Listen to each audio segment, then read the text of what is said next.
Hello students, आइए बच्चों, आज हम आपको इस वीडियो में क्लास 10th का पाठ्य पुस्तक क्षितिज भाग 2 चैप्टर 3 लखनवी अंदाज, जिसका लेखक है यशपाल, इस चैप्टर का सारांश को हम आज आपको इस वीडियो में देंगे। इस कहानी का शुरुआत ऐसे होता है कि लखनवी अंदाज कहानी में लेखक को अपने घर से थोड़ी दूर कहीं जाना था। लेखक को अपने घर से थोड़ी ही दूर, ज़्यादा दूर नहीं, थोड़ी ही दूर कहीं जाना था। लेखक ने भीड़ से बचने, एकांत में किसी नई कहानी के बारे में सोचने और ट्रेन की खिड़की से बाहर के प्राकृतिक दृश्य को निहारने यानी देखने के लिए लोकल ट्रेन मुफस्सिल के सेकंड क्लास का कुछ महंगा टिकट खरीद लिया। तो यहाँ से आपको पता चल रहा है कि लेखक, अगर क्वेश्चन आया कि लेखक सेकंड क्लास का टिकट क्यों खरीदा था, तो यहाँ पर आपको मैंने बता दिए कि लेखक को भीड़ से बचने के लिए, मतलब उनको एकांत जगह चाहिए था ताकि वे अपने कहानी के बारे में सोच सके, और फिर ट्रेन की खिड़की से उनको बाहर की जो प्राकृतिक दृश्य है उसको देखना था। इसलिए उन्होंने सेकंड क्लास के टिकट को खरीदे थे, महंगा होने के बावजूद भी खरीदे थे। फिर देखिए क्या होता है। जब वे स्टेशन पहुँचे तो गाड़ी छूटने ही वाली थी, इसलिए वे सेकंड क्लास के एक छोटे डिब्बे को खाली समझकर उसमें चढ़ गए। जैसे वे स्टेशन में पहुंचते हैं लेखक, तो जस्ट गाड़ी तभी छूटने ही वाली थी, इसलिए उन्होंने सेकंड क्लास के एक छोटे से डिब्बे में खाली समझकर चढ़ गए। लेकिन जिस डिब्बे को वे खाली समझकर चढ़े थे, वहाँ पहले से ही एक लखनवी नवाब बहुत आराम से पालथी मार कर बैठे हुए थे और उनके सामने 2 ताजे खीरे एक तौलिए के ऊपर रखे हुए थे। उन्होंने तो चढ़ गए कि सोचे कि ये डिब्बा खाली होगा और उनको एकांत मिल जाएगा, लेकिन जैसे ही उन्होंने चढ़े देखे कि उसमें पहले से ही एक लखनवी नवाब बहुत आराम से पालथी मारकर उसमें बैठे हुए हैं और उनके सामने एक तौलिए में 2 खीरे रखे हुए हैं। फिर देखिए क्या होता है। लेखक को देखकर नवाब साहब बिल्कुल भी खुश नहीं हुए, क्योंकि उन्हें अपना एकांत भंग होता हुआ दिखाई दिया। उन्होंने लेखक से बात करने में भी कोई उत्साह नहीं दिखाई। यानी लेखक जब डिब्बे में चढ़े कि सोचे कि एकांत में जाएंगे, लेकिन पहले से ही एक नवाब साहब पालती मारकर बैठे हुए थे। तो जब लेखक उस डिब्बे में चढ़े तो उनको भी एकांत चाहिए था, नवाब साहब को, इसलिए लेखक को देखकर वे खुश नहीं हुए। लेखक उनके सामने वाली सीट में बैठ गए। लेखक चढ़े और उनके सामने वाली सीट में बैठ गए। लेखक खाली बैठे थे और कल्पनाएं करने की उनकी पुरानी आदत थी। उनका आदत था कि कुछ भी वे सोचते रहते थे अपनी कहानी के बारे में, इसलिए वे उनके आने से नवाब साहब को होने वाली असुविधा का अनुमान लगाने लगा। और उनको देखने से, नवाब साहब को देखने से ही पता चल रहा था कि लेखक चढ़ गए उस डिब्बे में, इसलिए उनको थोड़ा से भी अच्छा नहीं लगा, क्योंकि वे भी एकांत ही खोज रहे थे। वे सोच रहे थे शायद नवाब साहब ने अकेले सुकून से यात्रा करने की इच्छा से सेकंड क्लास का टिकट ले लिया होगा। उनको लगा कि वे भी एकांत खोज रहे थे और सुकून से जाने के लिए उन्होंने सेकंड क्लास के डिब्बे की टिकट कटवा ली। लेकिन अब उनको ये देखकर बिल्कुल भी अच्छा नहीं लग रहा था कि शहर का कोई सफ़ेद पोश व्यक्ति उन्हें सेकंड क्लास में सफ़र करते देखे। लेकिन वे तो फर्स्ट क्लास का टिकट नहीं काटे हैं नवाब साहब, लेकिन वे अपने आप को तो नवाब समझते हैं, रईस समझते हैं। तो जब लेखक उसमें चढ़ गए तो उनको ये अच्छा नहीं लगा कि उनको कोई सेकंड क्लास में देख ले।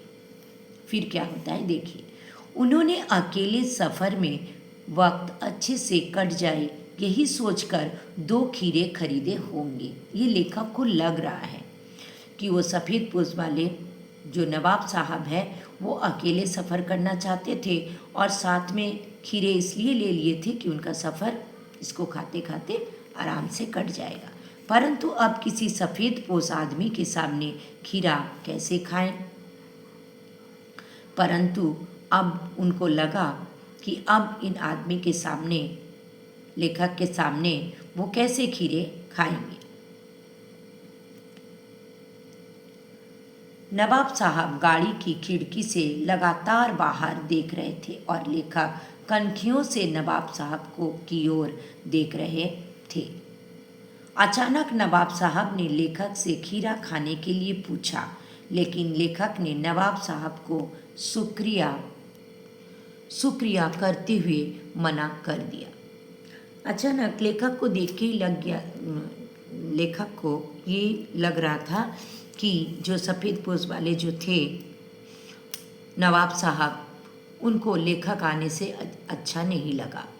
लेकिन फिर अचानक उन्होंने लेखक को खीरा खाने के लिए ऑफ़र देता है, तो लेखक ने भी साफ मना कर देते हैं, क्योंकि पहले तो उन्होंने कोई इच्छा नहीं दिखाया उनसे बात करने का, और अब उनको खीरा खाने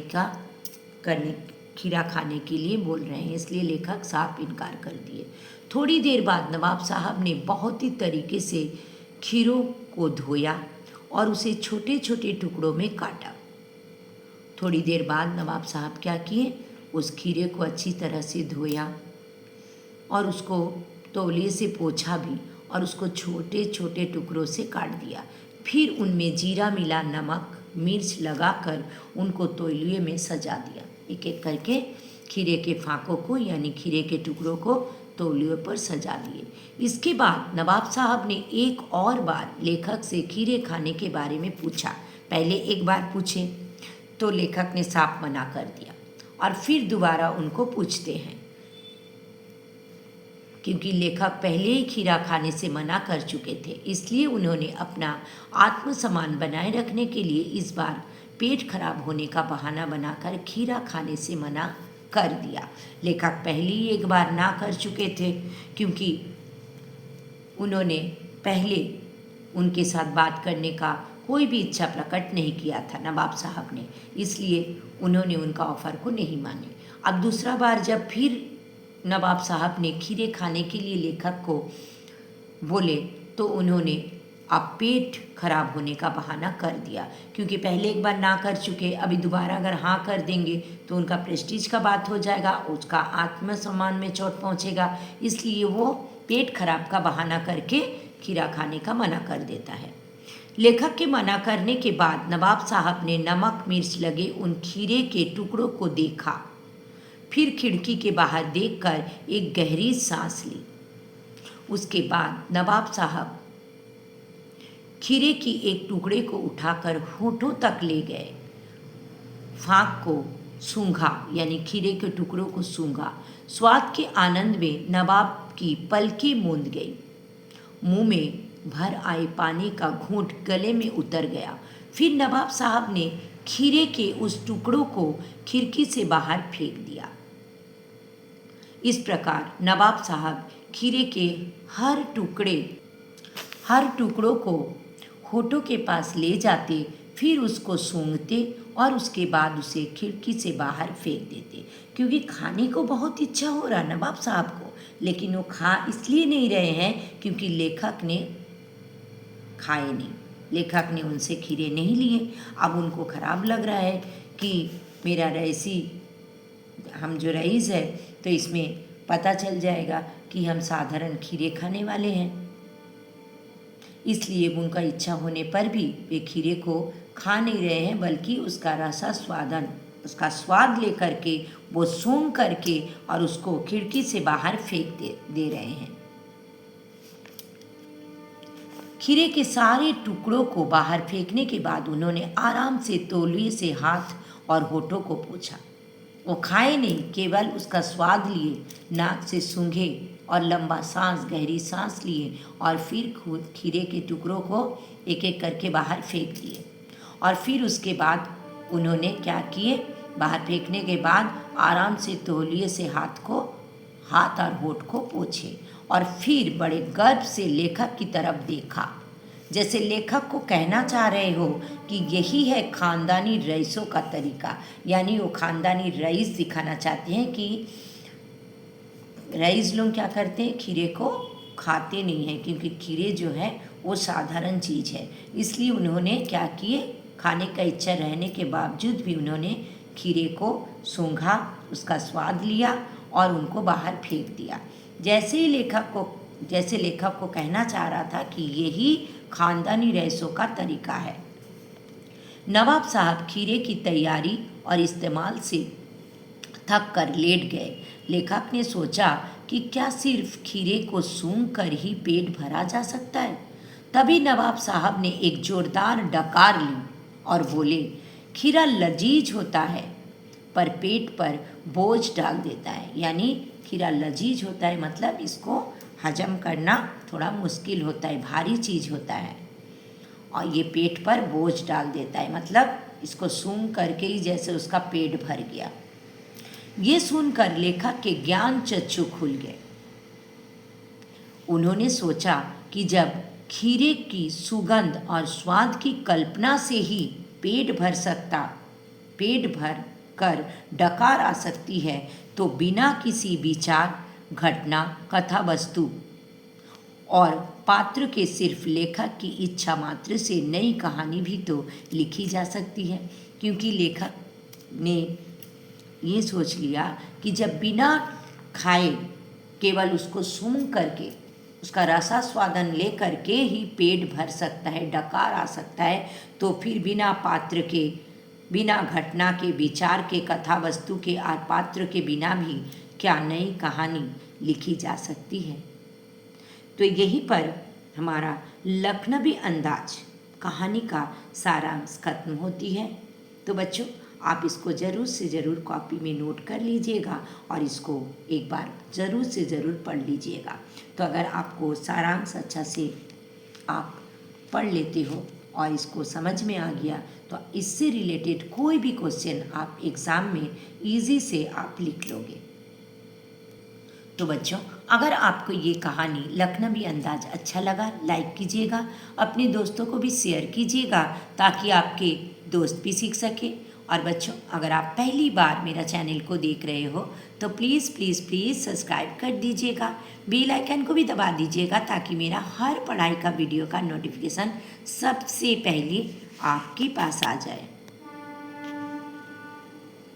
तो बच्चों, जल्दी ही आपकी बोर्ड एग्ज़ाम आ रही है, तो आप ज़रूर से ज़रूर इसको नोट कर लीजिएगा और इसको पढ़ लीजिएगा।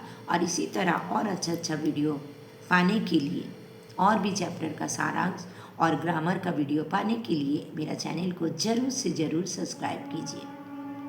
अब वीडियो कैसे लगा कमेंट में ज़रूर बताइएगा। तो यहीं पर वीडियो ख़त्म होती है। Thank you so much. Bye bye.